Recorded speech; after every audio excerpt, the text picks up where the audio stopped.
believe I saw recently there was a eval set up and they were unable to reach him to participate in that evaluation.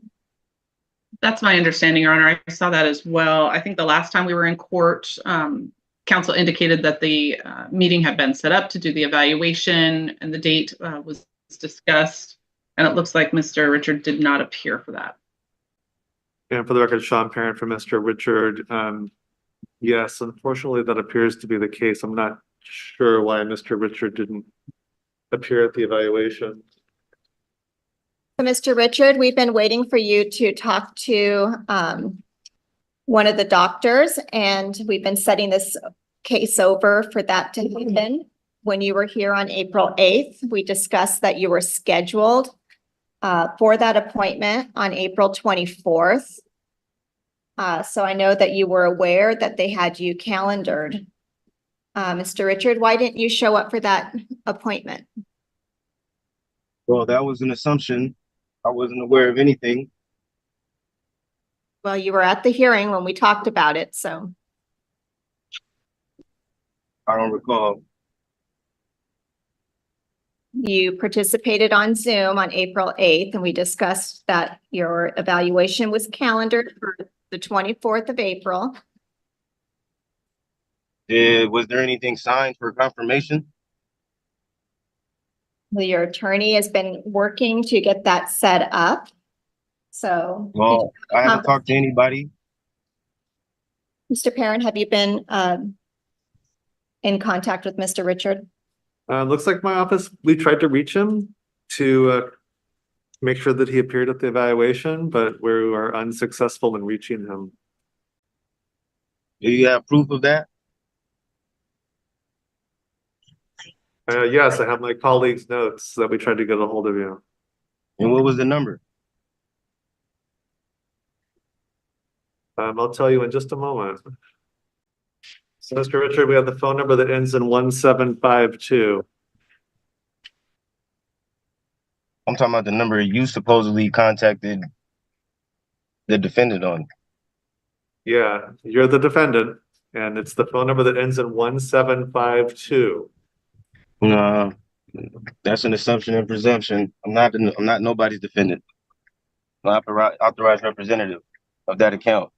Okay, so Mr. Richard, the thing is, if you cannot participate out of custody, the court may have to set bail and have you placed in custody to get this evaluation accomplished. So when you are informed of the appointments and then you choose not to appear, the court interprets that as a willful violation. Under what law are you saying that I could? What charges? What are the charges? We've gone over that. You have been told that you are charged with driving while license suspended and driving without an ignition interlock device. So I understand you disagree, but at this point we need to. I don't disagree with none of the facts. I said, what was the date? The date of the driving? Is that what you're asking? Well, I don't drive, so I'm trying to figure out the date you have on file. June 4th, 2022, Your Honor, is the charge date. Thank you. Okay, and have I been charged with anything? Yes. And what is it? What are the charges? As the court just read aloud, driving while license suspended and driving without a functioning ignition interlock. And is there a witness that you can bring to attain to that? Those are the criminal charges. You also were cited for not having insurance. Yeah, but do you have a witness? Yes, the city has witnesses. We have the officer that will be testifying. The officer. Okay, well, can you read the police ticket on the record? We're not having a trial today. We're trying to figure out whether or not you are competent and able to proceed in this matter, and that requires that you speak to a doctor. But that is what we're trying to accomplish. And Mr. Richard, if you refuse. Can you explain to me? I don't understand. So can you explain to me how we've explained this to you previously. So what I'm going to ask you is whether or not you are going to comply with meeting the doctor out of jail, or does the court need to set bail and have you booked into custody so they can talk to you there. That's not what I'm wanting to do. I would like you to cooperate and have this case proceed with you out of custody. Well, I need some type of contract to obtain to whatever you're asking, because I have questions and you're not answering them. Are you And Your willfully not answering any questions? Your Honor, at this point, I think given the track record of Mr.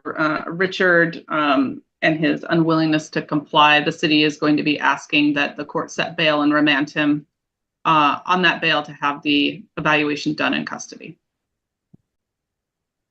Mr. Richard, can you assure the court that you will come to an out of custody evaluation?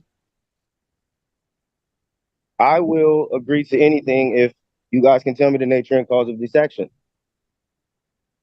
My Sixth Amendment right. I need to know these things before we can move further. Are you refusing to tell me? I didn't quite hear your question. What are you asking? I need to know the nature and cause of this action. I need to know that before we can move forward. Yeah, I believe that the court has told you that you're being charged with driving a license suspended in the 3rd degree and operating a motor vehicle without an ignition or lock device. Okay, well, I have a question for the judge. What's that, Hello? Mr. Richard? Hello? Mr. Richard? Hello? Or can you hear me? Yes, I can hear you. You should sit down and then instead of having me facing you at the clouds, you should participate in this hearing. Thank you. So every time we have a hearing, you ask these same questions and we've explained to you that you're facing criminal charges and that we need to have the doctor speak to you. And so right now, your option is whether or not, as your attorney said, you can agree to meet with the doctors and stay out of jail to do that, or the court will have to remand you into custody so that they can So talk to you basically, while you're you're telling in me you're jail. refusing to answer me. You're refusing to answer any questions? That's what you're saying? Because I just have questions. All right, does Hello? not. Mr. Richard? We've answered your questions. We're going to proceed at this point. I'm going to. I didn't even ask the question. So how did you answer it? That's what I'm saying. Are you refusing to answer the questions? What do you want to know besides what you're charged with? What was your other questions? My other question was, did you or did you not take an oath to uphold the Constitution? Can I just get a yes or no? That would be a yes. So you're enforcing statutes right now, and so you're totally going against your oath. So I'm trying to figure out what authority do you have to tell me to do anything as a public servant? Can you answer that question, please? Mr. Richard, I am authorized by the revised Code of Washington to sit in this court. I'm duly appointed to be a municipal court judge. I've taken my oath. You're charged with a violation if you of took the an oath, RCW and the Lake if Forest you took Park an oath, then Municipal Code. why are you enforcing statutes if you took an oath to uphold the Constitution? I know you don't think that it applies to you, but it does. So I didn't say it didn't apply to me. I'm going to set bail in this matter at You're making $10,000. assumptions, ma'am. You're making assumptions, ma'am. I never said it didn't apply to me. But we both know here that the Constitution is not for me. It is for the public servants. So I don't know why you're making assumptions and presumptions. All I had was questions, and you're just going around me. So, Obfuscation Parent, is a I'm going big to thing set now. bail at $10,000 and we're going to end this hearing, Mr. Richard. You can report to jail. You can come in, but we are trying to do this without you having to be in custody, but you are refusing to cooperate. I didn't refuse anything. I was never put on notice, so I didn't refuse anything. Oh, Everything you're doing I know right now you is were put because on you want to notice do at it. our last hearing, so that's on the record. So What's I on the know that record? to be false, Mr. Richard. So that So is the status of this case. everything that I asked you, am I wrong? Is that Yes, what you're saying? yes, you're wrong. So we're I'm going to wrong. this and we are done on this matter. Mr. Parent, if he does reach out to you and something can be arranged for them, but right now the doctors have tried twice to contact you and you've taken a spot that would have been available to someone else. So we need to progress this matter and that bail will be set and we'll continue with an in-custody hearing date when you are booked. A warrant will be issued. And upon the booking, Your Honor, would the court consider amending the competency evaluation order to reflect in custody, just to kind of expedite that process? Yes. For the record, the judge is willingly going against public policy. So on here and in, you're held liable for everything you do from here on out. All right. Thank you, Mr. Richard. For the record.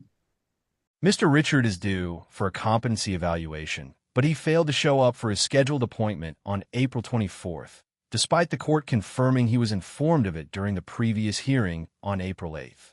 When the judge asks why he missed it, Richard denies any knowledge, calling it an assumption, and claims no one ever contacted him.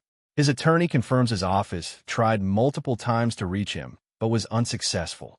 The judge reminds Richard that if he continues refusing to cooperate outside of custody, the court may have to set bail and have him evaluated while in jail instead. Richard shifts into sovereign citizen-style questioning, repeatedly demanding to know the nature and cause of the action under his Sixth Amendment right, even after the judge has already stated the charges multiple times: driving with a suspended license and operating a vehicle without a required ignition interlock device. He then challenges the judge directly, asking whether she took an oath to uphold the Constitution, then argues that by enforcing statutes, she's violating that very oath, claiming the Constitution applies to public servants, not to him. The judge stays composed, explains her authority under the Revised Code of Washington, and clarifies that the Constitution absolutely applies to him too. When Richard continues to dodge direct questions instead of committing to attend the evaluation, the judge finally sets bail at $10,000, ending the hearing and ordering an in-custody competency evaluation instead.